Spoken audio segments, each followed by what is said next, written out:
From the Oregon State University Extension Service, this is Pollination, a podcast that tells the stories of researchers, land managers, and concerned citizens making bold strides to improve the health of pollinators.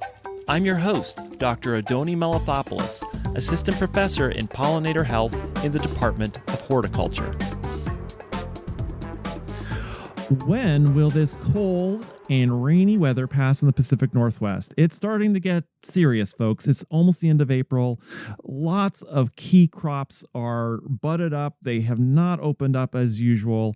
And I don't have an answer to this question. This episode is not dedicated to forecasting, but it is dedicated to understanding the implications of this to both crop pollination and to our commercial beekeepers. And to answer this question, who better than Harry Vanderpool? Harry's been on the podcast before. He is my mentor when I started my program here, a person I lean on heavily. He runs Vanderpool Farms in Salem, Oregon. He also has been a past president of the Oregon State Beekeepers Association. Also has a great extension publication, if you haven't checked it out, on making nukes for in the later summer or during the year for making increases to your colony. So Harry's got a lot of answers. He's got a lot of insight into what's going on this year. And he's going to talk about his strategies for dealing with this kind of climate. I also want to put a quick plug for those of you who have not heard. I'm going to have this in the show notes. We have a new bee-friendly wine initiative here in Oregon, and part of that is a tour. There are vineyards around Oregon that are around Western Oregon, in the Willamette Valley specifically, that are going in the extra mile to do pollinator protection. If you go to the Oregon Bee Project website, you can see where some of these vineyards are. They've got some activities that you can visit and learn about things like how to keep bees or how to keep mason bees, how to plant gardens for bees at the same time as enjoying some wine. So that's great. And it's going to warm up and you're going to enjoy wine on the balcony and you're going to learn about beekeeping skills. But for now, how do you deal with this weather? This week on Pollination with Harry Vanderpool.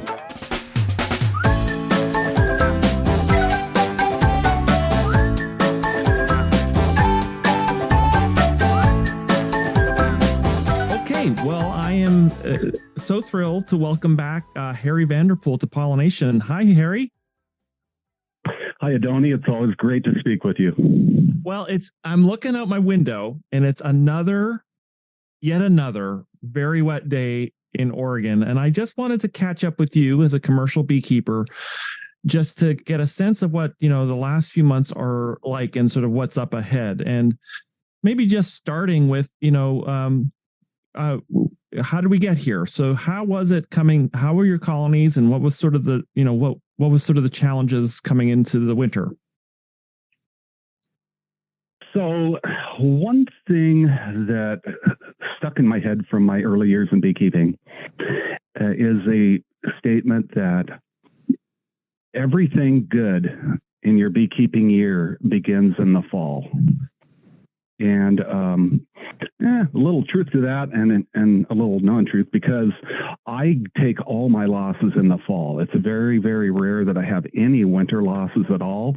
This year I did. I lost some hives from the last time that I looked at them. I did have some winter losses, but generally speaking, the losses are behind me by the time I wrap the hives up in late October. Maybe just to stop you for a second there. Many people may not think of that concept. I take my losses on the front end of the fall. What is that? Just break that down. What does that mean operationally?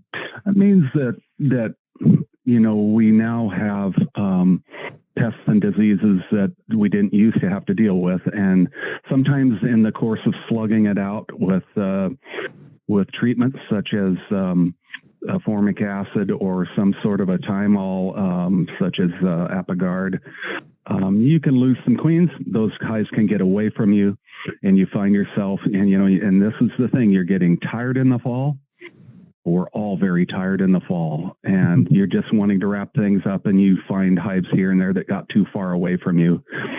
And so those, rather than trying to baby through the winter, I will shake them out in front of another hive or combine them and just try to go into winter with good, strong, healthy hives while pulling out and culling out things. And it makes it easier when you're grading for almonds to not have to deal with those. Okay, thanks for that clarification, Harry. So you did that this fall and then went into winter. So in the fall, we had something very unusual. It may have happened before and I didn't notice it as much as I did this year, but we had this tremendous ivy flow. Really? And I kept going into my different yards and smelling this grainy, earthy nectar being dried. And I was like, what is that? I mean, it smelled grainy. And finally I was out and I walked by a ivy bush that's in bloom, and the bees were, and it smelled the same. And so I went to my book that Stringer and Burgett did about the nectar plants of Oregon. And sure enough, the statement in there was, it's the last big nectar flow in the Willamette Valley is ivy. And boy, we had a big one. It's nectar and pollen, and it built those bees up just gorgeous after our last mite treatment. I was very grateful for that. So this would have been like September? This would have been late September, yes. I'll be darned. Early October. And it's a little different. We have ivy around, so I notice it every year, but I just have never noticed the bees foraging that heavy on it. It was just a heavy year for ivy. Okay, so that and then I remember it got really cold real quick after September. It got cold quick. Along with the ivy, I fed the hives heavily with sugar syrup, which is sucrose, is what I use. 66 to 67%. Solids, no pollen patties. I fed no pollen patties in the fall. I fed no pollen patties this spring. And so then I wrapped them up for the winter. And when I graded them out for California, California requires a certain hive strength. So we just don't, at least I don't just ship any old hive down there. I go through and pick out the biggest and heaviest hives. They were heavy with feed. They were too heavy. And I was really worried. Oh my gosh. I was really worried I was going to take these hives down there into sunny California, and the sun was going to come out, and then they were going to bring in nectar really fast and swarm. I was going to have heavy swarming in California. Really worried about it. And then what happened? We took the bees to California. First thing we saw is one of the heaviest bud sets on the trees in years. It was the thickest. Oh my God, we're going to have this huge bloom, which we did, but it rained the entire time the bees were there. The bees had an hour here, an hour there to pollinate, but mainly they were in their hives most of the time. So let me get this straight. So you went down there, you're real worried. For some reason this year, the colonies came out big and heavy. There was a lot of feed in there.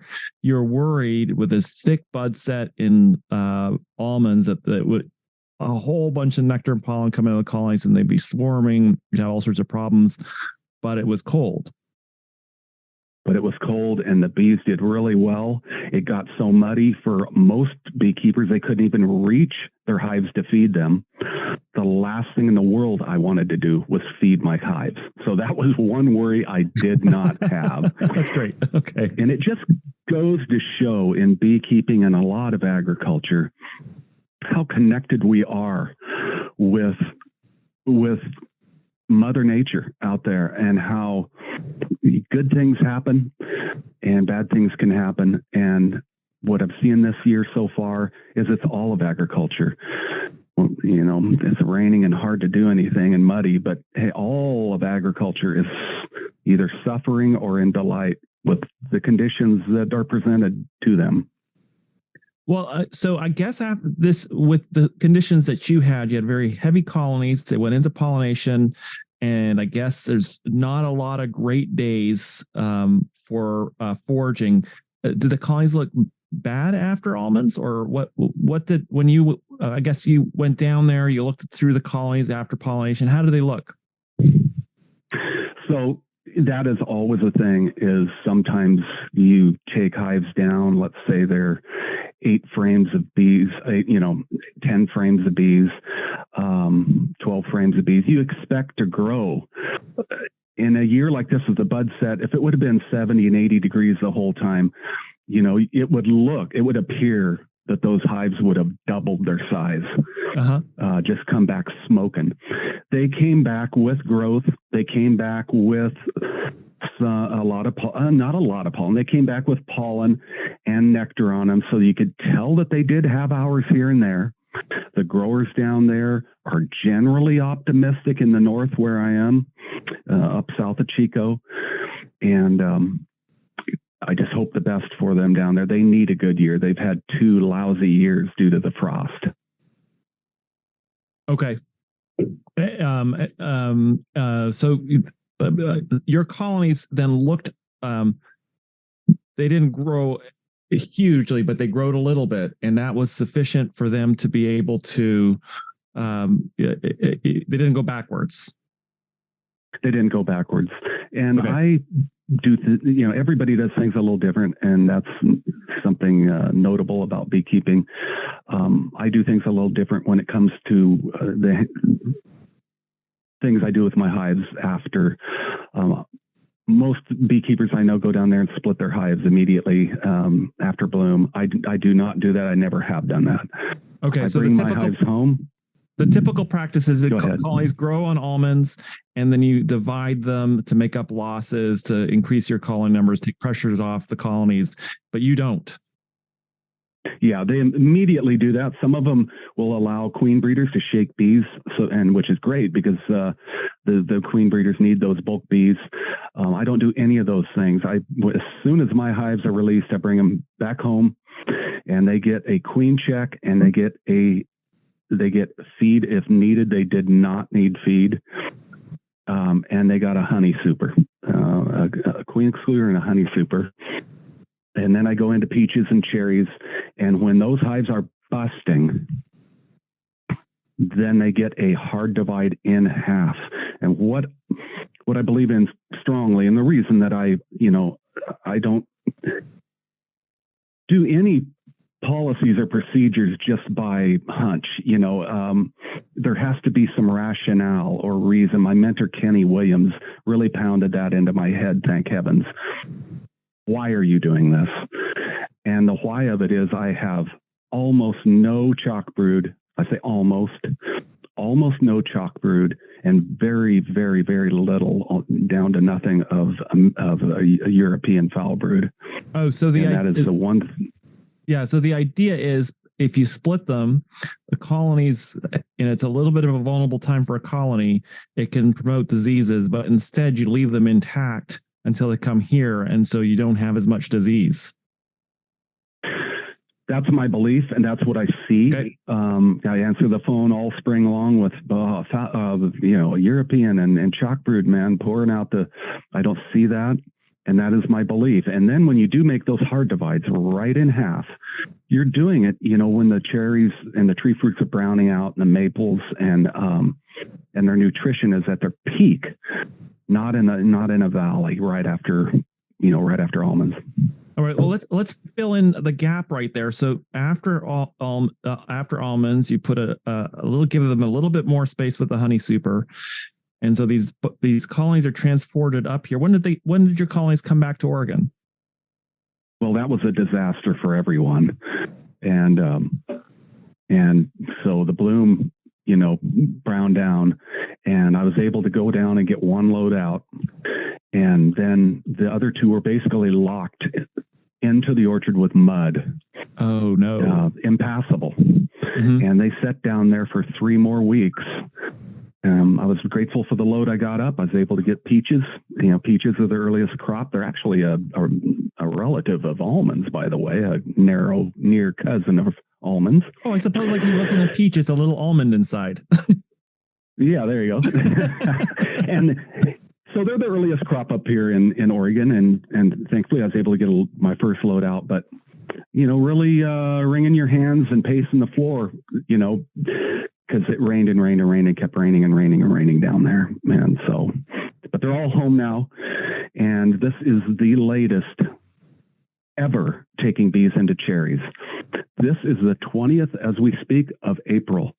And I can go to my mileage log in my trucks, and you can see that we've pulled bees out of cherries in some dry years in this time of April. And I have not delivered. I've got 3 cherry orchards to go in, and I'm waiting for the calls. Oh, because they have the bloom hasn't started. Well, and the real risk here, mine are all in Salem, Oregon. Uh-huh. And the risk here is that we have maples all over the place, and they are popping bloom. So we don't want to move our bees in until we have 5% bloom at least. We have no bloom. We have no cherry bloom at all. Mm-hmm. And we do not want to move the bees in and get them dialed in on maples prior to having some bloom, and get some focused on it happens. There's years where you move your bees into cherries and they fly out of the hive through the cherry orchard straight to the maples. Uh-huh. Okay. And we want to do everything we can to try to mitigate that if we can. Well, the 2 things that I just wanted to quickly catch up on here, because this brings us up to the present day and the present time, is for you as a beekeeper managing, I guess these colonies have still been growing over time. And I guess you probably need a dry, warm day to do work. In addition, the growers need some heat to be able to. So tell me how those 2 things are gonna, like, maybe starting with the colonies, like what's in store for you as soon as it warms up. So I got my first box of bees. I normally get my first box on the 1st of April every year. Oh, queens. And you mean? I'm sorry. I got my first box of queens, and like I said, in agriculture, we're all in it together. And the queen breeders down in Northern California, they did not have sufficient mating weather to get the early queens out. So I got my first box of queens 2 days ago, and I'm out making up queen banks. So when I get my queens, let's say you get a box of 100 queens, I take 5 frame nukes and I make queen banks. And I make as many queen banks as I can, so that I'm only, like, say 100 queens. I'll have 25 queens in queen bank frames in those, and make them heavy with bees and feed, so that they can get through nights like tonight's going to be 38 degrees. I want these queens well covered and fed. Then as I use each queen bank one at a time, the last queen in that queen bank gets a candy plug and inserted, and then that queen bank becomes a nuke. Okay, just for those out there that this was too dense. So what you've said you've done is you get all these queens that are produced in California. They come in a box, and they need to be tended by bees. And so you have these small queenless colonies. And I guess the key thing that you mentioned is, because it's so cool out, you don't put a lot of these queens into one colony. Otherwise, there's the risk they might not be tended or chilled. And so you're really spreading those queens out across a lot of these nukes. And then I guess your last step is, when you've used all the queens up, you have one queen that just takes over that thing, and then you've created a new colony. That's right, because I need nukes too. So then I just move on to the next queen bank. I like the portability of having them in 5 frame nukes. When you're going to go to a yard here, if the sun ever shines, you take you got 17 queens, 20 queens, 30, whatever in a queen bank. You can just pick up that nuke, plug the entrance, take it with you. You got your queen bank with you. I take a queen bank everywhere I go. And then the queens stay at the right temperature because the bees regulate it. So it's a nice kind of like queen mobile kind of unit that you can take around. That's right. Oh, that's great. And so my queen producers know, my queen producers know that when I order queens, as soon as that UPS truck arrives, those queens come out of the battery box and go into a very, very well-stocked queen bank to care for them. So really grateful for my queen producers down there, by the way, and we're all in this together. Okay, so your queens have arrived, but your colonies are big. So what's on your mind these days? My mind is dwelling on, we need days with not pouring down rain and horizontal rain so I can actually do something with them. One thing that, not to be a downer, but it is something to talk about. Yeah, I go to the Farm Bureau convention and meetings, and mental health is a real serious issue in agriculture. You name it, whether it's forestry or grass or Christmas trees or beekeeping or whatever. There's a lot of pressure and gambling in agriculture. And I'm usually a happy-go-lucky guy, but boy, I'll tell you, and I feel bad ever complaining about the weather, whether it's dry or hot. Mm-hmm. But it sure has been challenging this spring to keep cheerful throughout all of this. And while you're wringing your hands and wearing a pattern out on the carpet.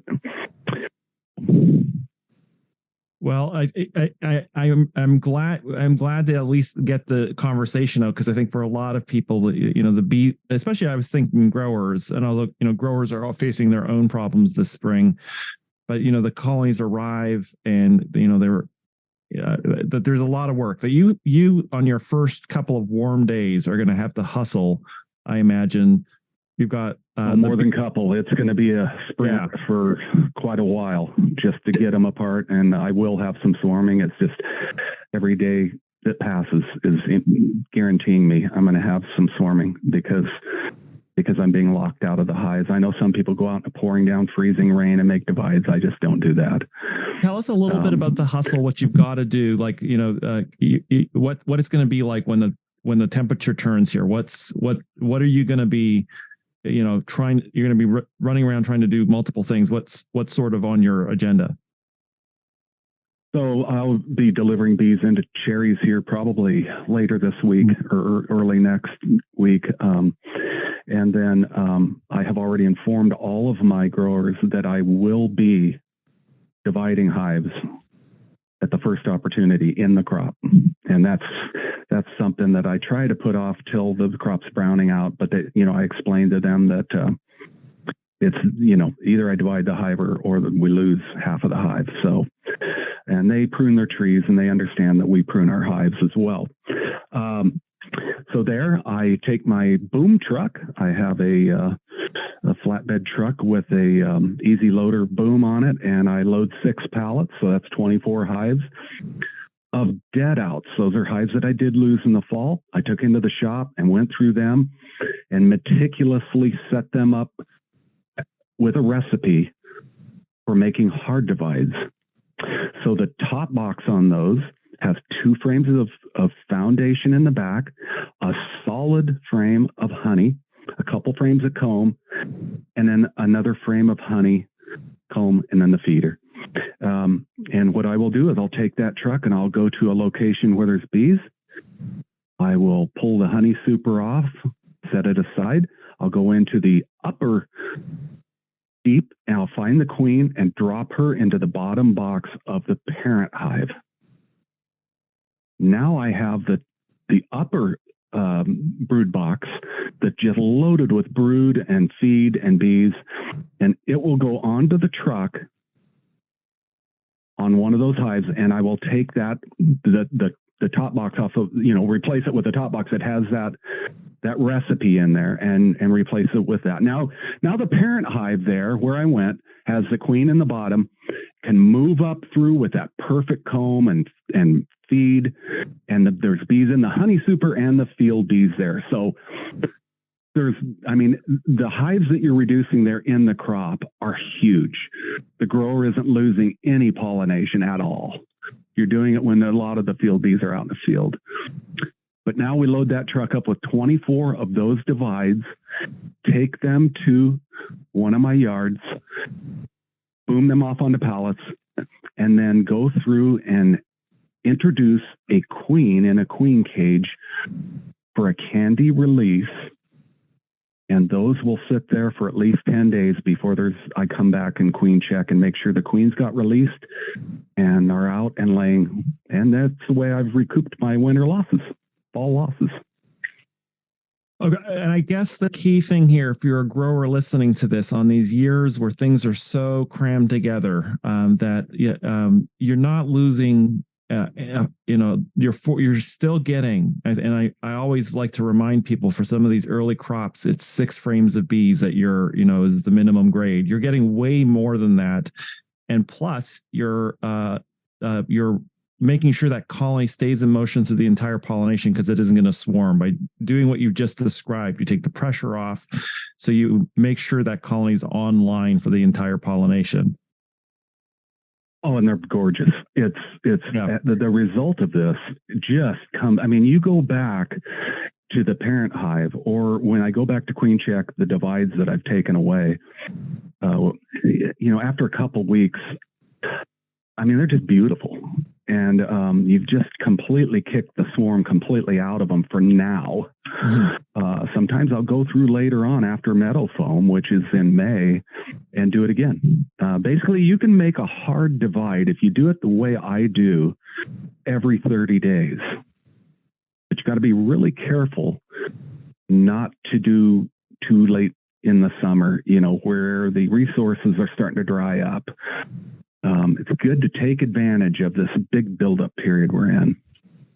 That's great.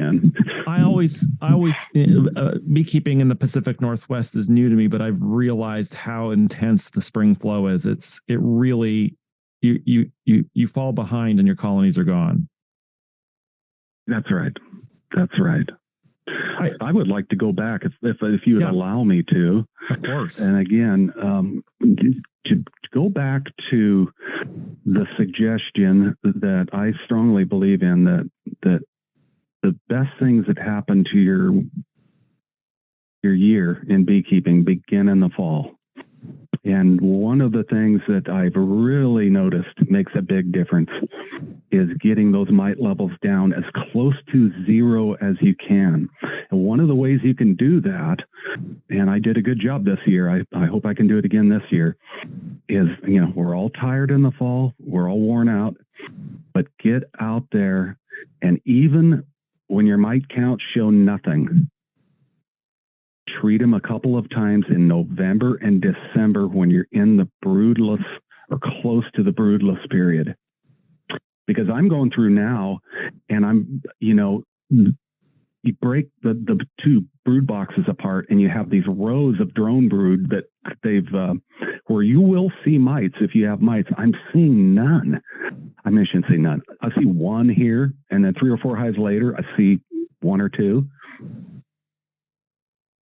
The mite loads that I have right now are as low as you could ever expect to have. And that is because of what happened in the fall, in the early winter. That's great to remember that, to have success through the spring and to kind of set things up, managing your varroa. And I like the way that you put it. At a time when you're tired, you need to sort of go around and do these, the oxalic acid treatment is most effective when there's as little brood in a colony as possible. And so by just investing that time, now you kind of can take varroa off the ledger and sort of focus. You already have enough going on. You don't have to also deal with that. The varroa numbers will rise, and you will get to a level of concern. But why have that happen this early in the year? I mean, it's remarkable what you can do in the fall to get those levels down to just almost nothing, and take that pressure off you in the spring where you already are buried in pressure. Well, just to round out the interview today, what I did also want to get your sense of is the grower side. I imagine there's both a tree and berry crops just waiting in the bud stage for bees. But I imagine there's also going to be problems with if the rain continues for colony placement in field crops. And if some field, I remember for some field crops, they have to mow them, and some field crops, they still have to plant them. Tell us what you're hearing from Oregon growers in terms of the challenges they're going to face this year for bee pollinated crops. So I have two growers that have already informed me. One of them is a research facility that I pollinate for, seed research. And the other one is a general crop farmer. And I had a radish field. It's supposed to be 185 hives, I think, in that one. They both informed me that if it doesn't dry up soon, and that was 3 weeks ago, they said that. If it doesn't dry up soon, they're going to call the crop off altogether. Okay. The one was OP radish and spring planted, and the other one is that seed breeders. And so, yeah, that's pretty bad news for them.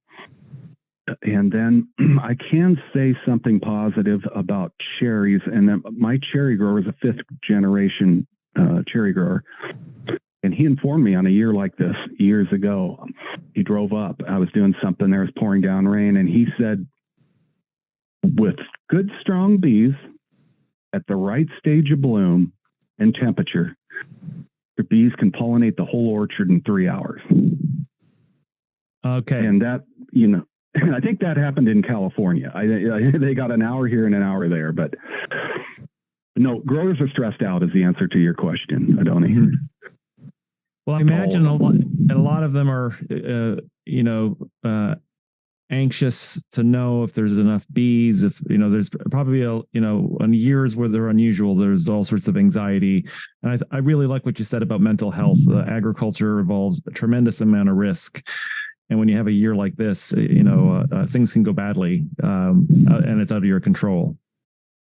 I have got two calls that sounded like panic calls, like, are you going to have bees for? And I'm like, well, of course I'm going to have bees. And I said, hey, if I didn't, I just wouldn't leave you just dangling there. If I didn't have bees, the first thing I'd do is make sure you do have bees from somebody else. I wouldn't just not call. But then they told me that, Adoni, is that they heard the national news. And by the way, when I was in California, the national news came out, and all the brokers down there were talking about it's one of the worst years that they, from the grower side down in California, have ever seen. I don't know why this would happen, but it happened. Semi-loads of bees showing up. Half of them are dead. The other half are like 4 and 5 frames. Beyond me why someone would send those bees, but I don't know their business end of things. Mm-hmm. But it was very, very bad, and that's the national news. So there is a reason for concern. Growers should be contacting their beekeeper. Well, and I guess maybe one last thing that I just wanted to mention, you had mentioned this to me a long time ago, is colony placement in wet years. It can be tricky, and that sometimes if you can, lay out a good spot and really think about colony placement, and, you can avoid vehicles getting stuck, kind of problems for the beekeeper getting in and out. If you kind of just plan in advance, some years are going to be wet and you're going to need access is going to be an issue. Can you talk a little bit about that? Well, Adoni, I so appreciate the Oregon Bee Project and all of your hard work in that. And I really appreciate that you have integrated those types of issues within the discussions of pesticides, because pesticides are just one issue in beekeeping. And placement, I think I'm seeing it in some of your work too. Placement is really rising in importance in our movements with bees. In the past, it was, I don't think we really gave enough thought to placement.